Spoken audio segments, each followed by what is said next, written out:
Hello dear students. अब आपको अपना नेक्स्ट टॉपिक है किरचॉफ्स लॉ यानी कि किरचॉफ के नियम। तो अभी हमने पिछले लेक्चर में जैसे ओम का नियम देखा था। तो ओम का नियम जो रहता है आपको डीसी सर्किट के लिए अप्लाई होता है और छोटे सर्किट के लिए वो ज़्यादातर लागू होता है। अब हम देखते हैं कि बड़े सर्किट जो रहते हैं, है ना, जहाँ पर हमारे बहुत सारे उपकरण लगे रहते हैं या बहुत सारे विद्युत घटक कंपोनेंट्स लगे रहते हैं, तो वहाँ पे ओम्स लॉ काम नहीं करता है। तो जैसे इस नोट्स में लिखा है मैंने कि भाई कभी कभी क्या रहता है, एक जटिल परिपथ यानी कि कॉम्प्लिकेटेड या बड़ा सर्किट यानी कि जिसमें बहुत सारे मटेरियल्स लगे हो, एक से अधिक वोल्टेज सोर्स हो आपके, एक से अधिक वायर्स जुड़े हो, रजिस्टेंस जुड़े हो, या एक करंट को भेजने के लिए एक से अधिक परिपथ हो, रास्ता हो, तो वो आपका जटिल परिपथ कहलाता है।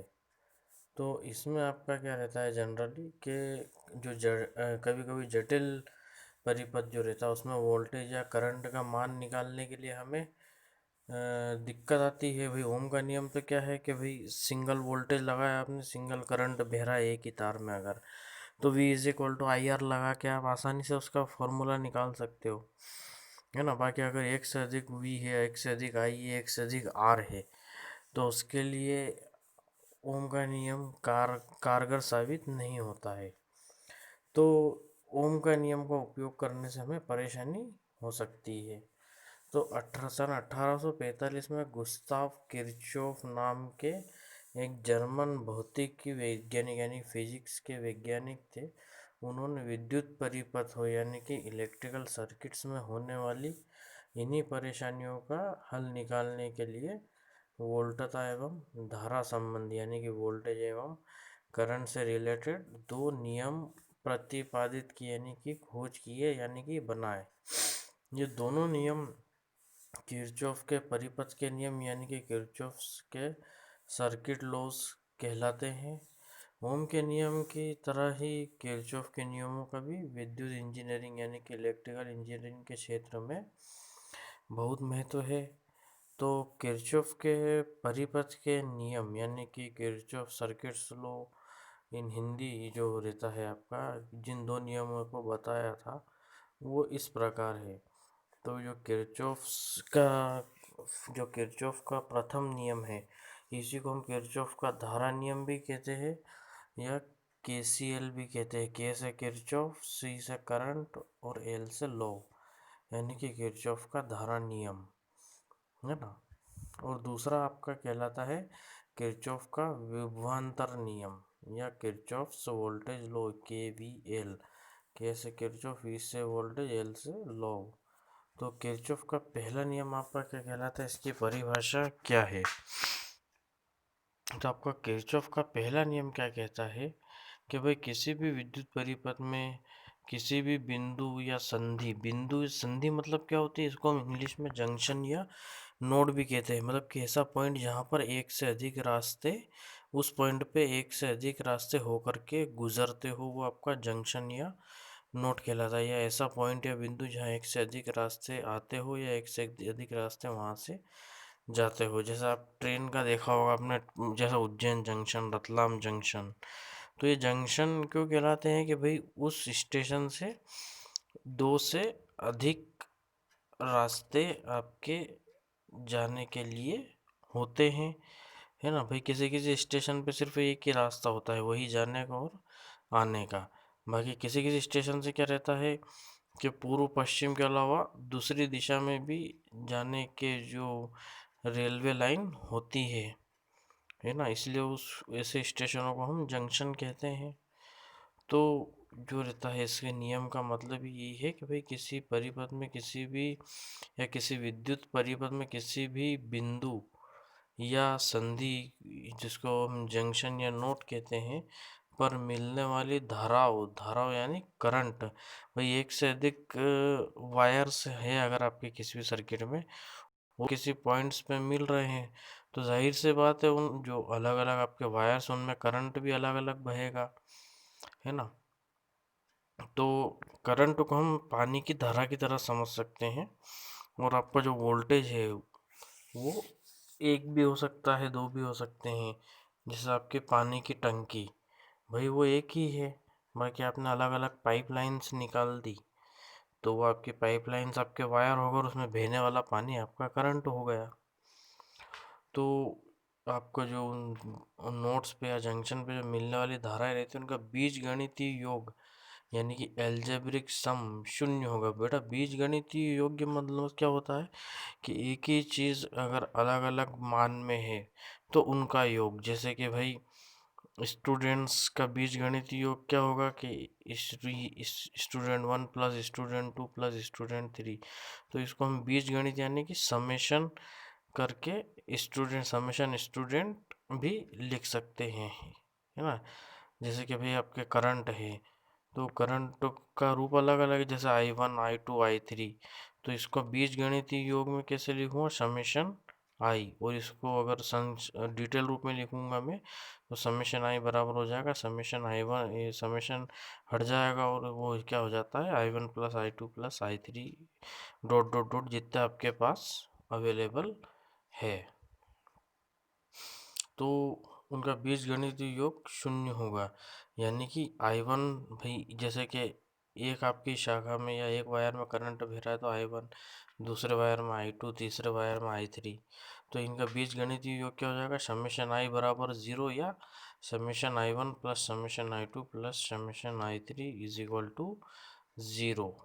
तो आपका दूसरे शब्दों में हम ये भी कह सकते हैं कि भाई इलेक्ट्रिकल सर्किट में किसी संधिया जंक्शन जहां दो से अधिक चालक आकर मिलते हैं पर आने वाली धाराओं का योग और उस पॉइंट से जाने वाली धाराओं का योग बराबर होता है, या उन सभी धाराओं का जो योग बराबर 0 होगा, या फिर आने वाली धाराओं का योग बराबर जाने वाली धाराओं का योग, ऐसे भी लिख सकते हैं ना।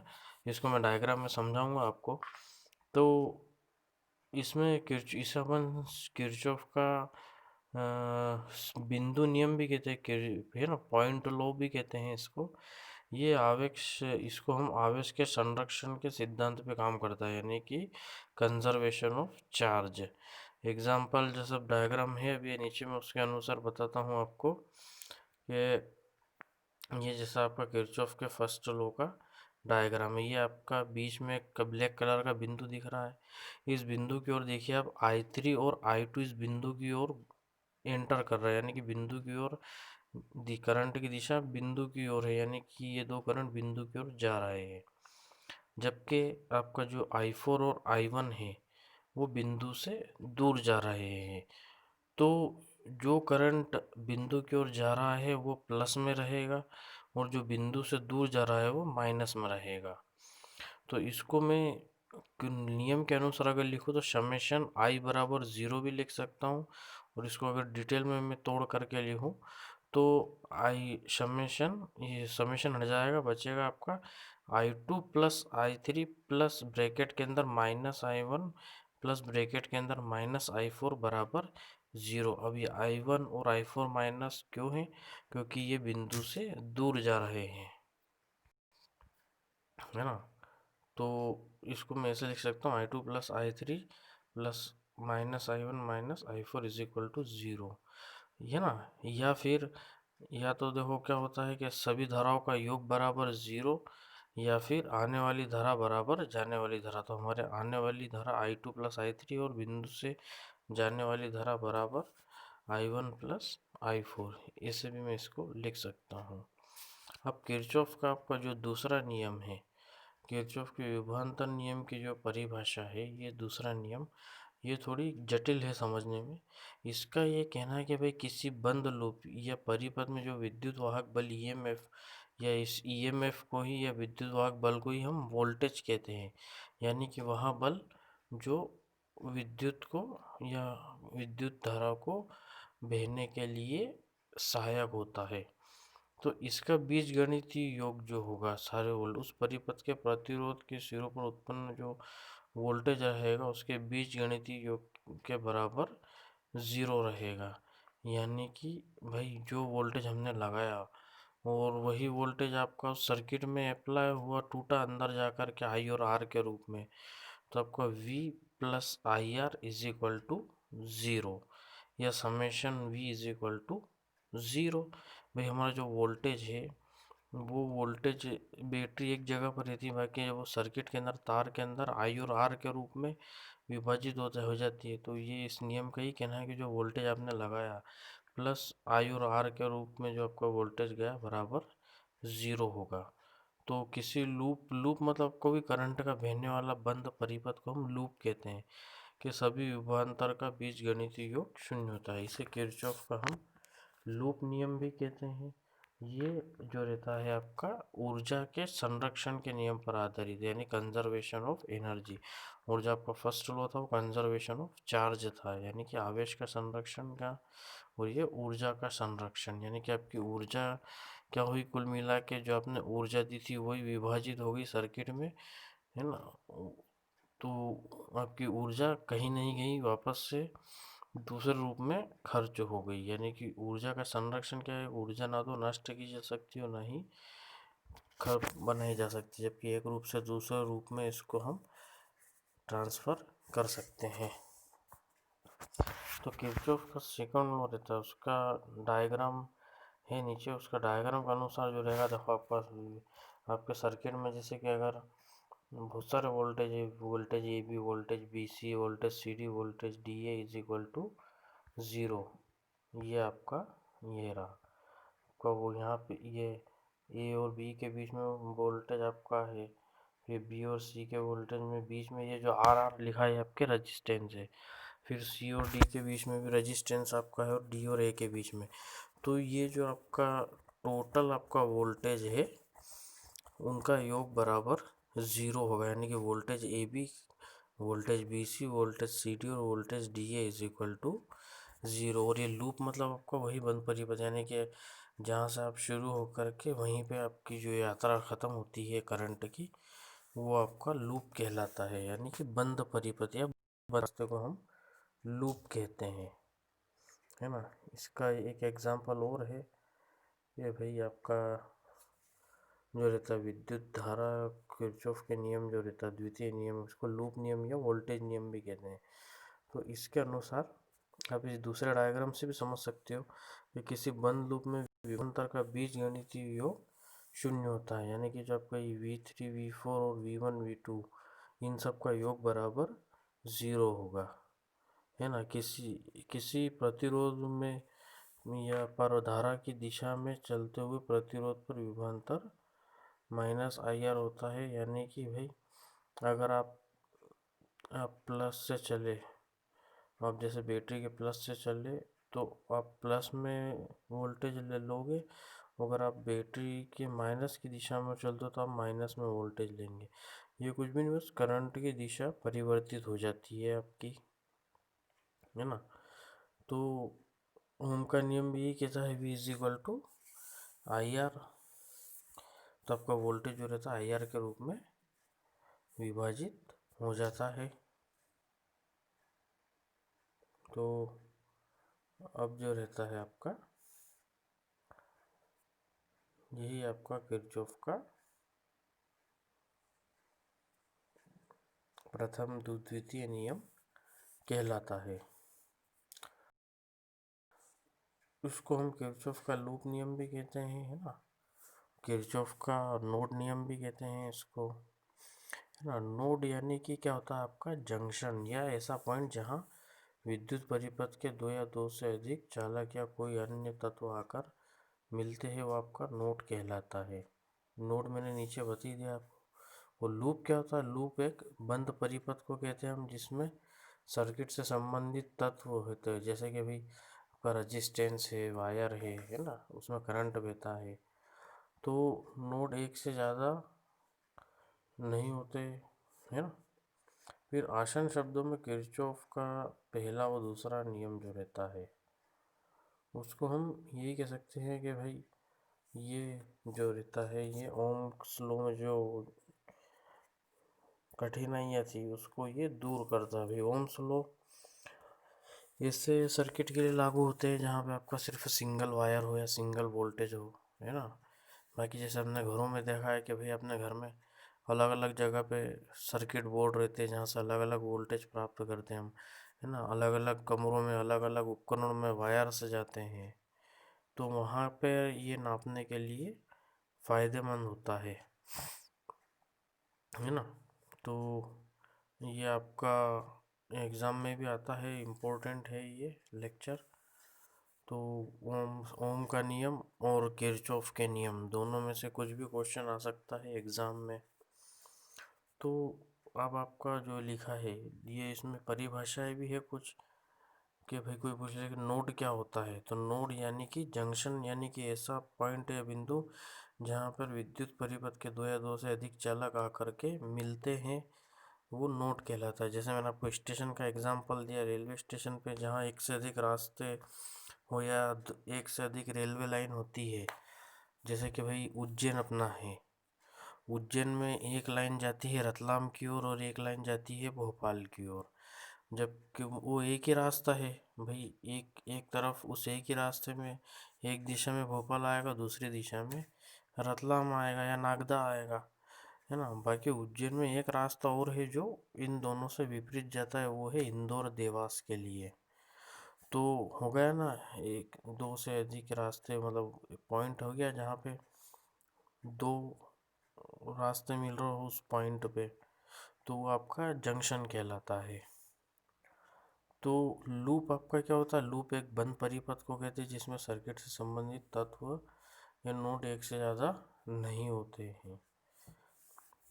अब आपका परिपथ क्या होता है, यानी कि सर्किट, सर्किट एक बंद हो, सर्किट और लूप एक ही बात होते हैं, है ना भाई। एक लूप आपका एक बंद वायर हो गया, और सर्किट भी आपका बंद परिपथ ही रहता है, बस अंतर ये रहता है कि उसमें उपकरण लगे रहते हैं, जैसे चालक, प्रतिरोध इत्यादि उसमें मिलते हैं, जिसमें से होकर के आपकी विद्युत धारा प्रवाहित होती है।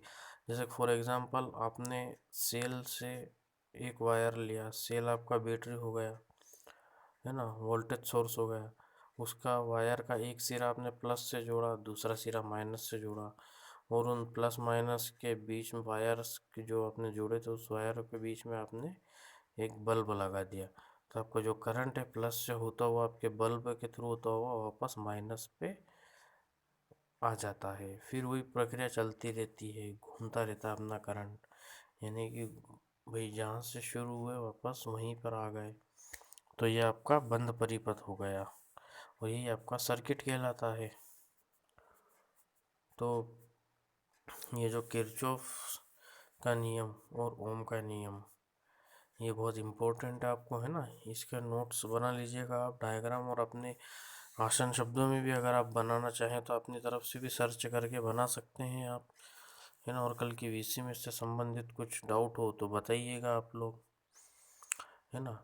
और इसमें अगर आपको जैसे कुछ चीज़ समझ में नहीं हो तो हम आगे पढ़ेंगे कैपेसिटर और इंडक्टर क्या होते हैं, तो वो भी किसी किसी सर्किट में लगे रहते हैं। जैसे कैपेसिटर आपका जो पंखे के ऊपर सेल लगा रहता है, जिसको हम आम भाषा में सेल सेल बोलते हैं, जबकि वो कैपेसिटर रहता है ना, कंडेंसर उसको बोलते हैं हम। वो ऊर्जा को या चार्जेस को सेव करके रखता है ना। ताकि हमारा जो सर्किट है अचानक लाइट जाने पर या आने पर हमारा सर्किट जो रहता है उससे ऊर्जा प्राप्त करता रहे, वो टेम्पररी तौर पे ऊर्जा को सेव करके रखता है। और आपका जो इंडक्टर रहता है, कॉइल जो पंखे के अंदर, मोटर जनरेटर के अंदर रहती है, वो आपका जो कॉइल रहता है वो इंडक्टर कहलाता है, या प्रेरकत्व कहलाता है। तो ये उपकरण भी आपके सर्किट में रहते हैं, है ना। तो ये दोनों सिंपल है। अब हम अगले लेक्चर में पढ़ेंगे कि सीरीज कनेक्शन और पैरेलल कनेक्शन क्या होते हैं। तो ये कनेक्शन आपको अब तो पता चल गया कि भाई कनेक्शन यानी वायरों का जो जोड़ रहता है, यानी कि आपका जो कनेक्शन भाई आप किससे करते हो, वायर्स के थ्रू ही करते हो। किसी भी उपकरण को जोड़ना या आपके वोल्टेज सोर्स से एक से अधिक वायरों को जोड़ना आपके उपकरण से हो करके, वो आपका कनेक्शन कहलाता है। या नेटवर्क, है ना, कनेक्शन या नेटवर्क एक ही बात है भाई। नेटवर्क का मतलब भी क्या होता है कि एक ऐसा रास्ता कि जहाँ से हम जानकारी भेजें, सामने वाले तक पहुँचे, और वापस से सामने वाले से हमें उसका रिप्लाई मिल करके वापस से हमारे पास आए। तो हो गया कि नहीं, बंद रास्ता हमसे बात शुरू होकर सामने वाले तक पहुँची, और सामने वाले व्यक्ति से वापस हमारे पास पहुँचे, तो यही आपका नेटवर्क का क्या है। जैसे आपका इलेक्ट्रिकल नेटवर्क में भी यही रहता है, आपका जो करंट है वो आपके जो आपका वोल्टेज स्रोत है उससे शुरू होता है और आपके उपकरणों के थ्रू होता हुआ घूम करके वापस उसी वोल्टेज सोर्स में आता है, और वो कंटिन्यूस घूमता रहता है। कब तक? जब तक कि आपके वोल्टेज सोर्स में वोल्टेज है, यानी कि एनर्जी, ऊर्जा है। जैसे जनरेटर की अगर अपन अल्टरनेट करंट की बात करें तो जब तक आपकी जनरेटर से बिजली पैदा हो रही है, जब तक आपके उपकरण चलते रहेंगे, लाइट रहती है। और अगर हम डीसी करंट की बात करें, डायरेक्ट करंट की, तो जब तक आपके बैटरी और सेल में चार्जिंग है, यानी कि उसमें वोल्टेज उत्पन्न हो रहा है, तब तक आपका करंट बहता रहेगा आपके उस सर्किट में, है ना। तो ये आप अच्छे से तैयारी कर लीजिएगा। इसका टेस्ट मैं दूंगा, मैं क्वेश्चन कि भाई परिभाषा बताइए वोल्टेज की, करंट की, पावर की, एनर्जी की, कैपेसिटर की, रेजिस्टेंस की, है ना। और दूसरा क्वेश्चन ओम का नियम क्या होता है, और तीसरा क्वेश्चन किरचॉफ के नियम। ठीक है बेटा, थैंक यू।